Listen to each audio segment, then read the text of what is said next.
नमस्कार दोस्तों, मैं आप सभी का दोस्त आर चौहान आप सभी के लिए लाया हूँ एक छोटी सी स्टोरी। एक बार की बात है, एक क्लास टीचर अपने स्टूडेंटों को एक कहानी सुना रहे थे। कहानी कुछ इस प्रकार थी कि एक नाव में कुछ यात्री सवार होकर समुद्र के रास्ते किसी स्थान के लिए जा रहे थे। तभी समुद्र में अचानक तूफान आता है, नाव डगमगाने लगती है, सभी यात्री डर जाते हैं। नाविक अपने सूझबूझ से नाव को आगे को लेकर बढ़ता है। नाव धीरे धीरे कुछ आगे बढ़ती है, तभी नाव में कोई तकनीकी खराबी आ जाती है। इसे देखते नाव के कैप्टन द्वारा अनाउंसमेंट होता है, यात्रीगण कृपया ध्यान दें, इस समय नाव में तकनीकी खराबी आ जाने की वजह से आप सभी लोगों को लाइफ बोट के सहारे एक एक करके अपनी जान माल की रक्षा। सभी यात्री एक एक करके लाइफ बोट के सहारे समुद्र में उतरने लगते हैं। उतरते उतरते एक कपल बच जाता है, जिसमें पति पत्नी और लाइफ बोट सिर्फ एक ही बचती है। पति पत्नी को डूबती नाव पे छोड़कर लाइफ बोट के सहारे समुद्र में उतर जाता है। उसकी पत्नी उस डूबती नाव पे रह जाती है। पति समुद्र के किनारे के तरफ बढ़ने लगता है। नाव डूब रही होती है। पत्नी उस नाव पे डूबने लगती है और चिल्लाती है, कुछ कहती है। उसी समय क्लास टीचर कहानी को बीच में रोक लेते हैं। बच्चों से एक एक करके पूछने लगते हैं क्या उसकी पत्नी ने क्या कहा होगा। बच्चों का अलग अलग जवाब आता है।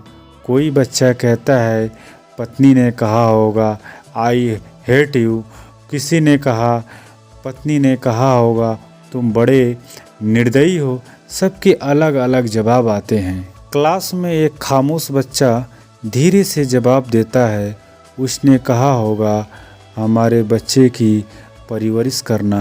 क्लास टीचर चौंक जाते हैं और उस बच्चे से पूछते हैं, जवाब तो तुम्हारा सही है, लेकिन तुम्हें कैसे पता।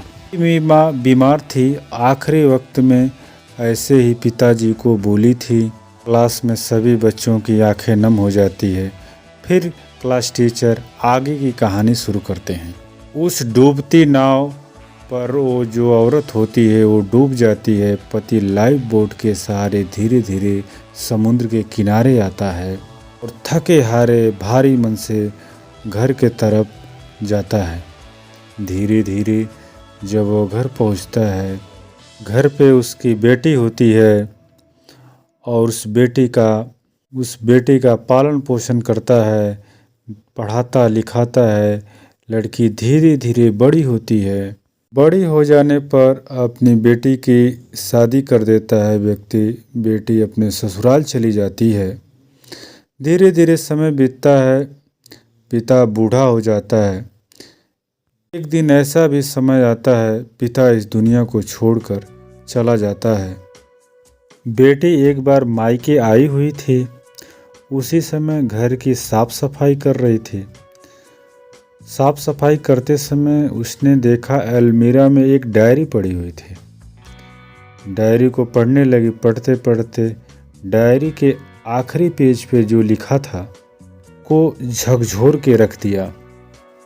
डायरी के पेज पे लिखा था, मुझे क्षमा करना, मैं उस समय तुम्हारे साथ समंदर में समा जाना चाहता था।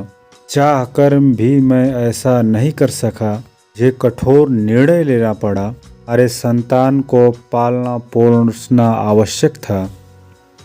ये मैं तुमको वहीं छोड़कर मैं अपनी खुद की जान बचाना मुनासिब समझा। मुझे मालूम था कि तुम बीमारी से ग्रसित हो, वैसे भी तुम कुछ दिनों के बाद इस दुनिया को छोड़कर चली जाती, इसलिए मुझे यह कठोर निर्णय लेना पड़ा। यकीन मानो मैं भी उस समय समुंदर में तुम्हारे साथ ही समा जाना चाहता था।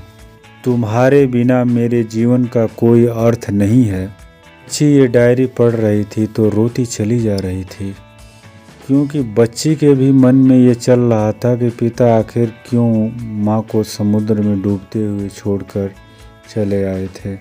उस क्षण उसको पता चला कि पिता आखिरकार ऐसा काम क्यों किए। तो जीवन में बहुत सी ऐसी बातें गलत सही से परे हैं। बहुत सारी बातें बहुत जटिल होती हैं जिसको समझ पाना आसान नहीं होता है। हम में से काफ़ी लोग तुरंत रिएक्ट कर देते हैं, बात बोल देते हैं, सोचते नहीं हैं, विचार नहीं करते हैं, तुरंत रिएक्शन दे देते हैं। अगर आप ऐसे करते रहेंगे तो लोगों को खोते रहेंगे। प्रतिक्रिया देना बंद करिए, लोगों को जज करना बंद करिए, लोगों से प्रेम करना शुरू करिए। किसी ने क्या खूबसूरत लाइनें लिखी है, अंदाजे से न नापिए किसी इंसान की हस्ती, क्योंकि ठहरे हुए दरिया अक्सर गहरे हुआ करते हैं।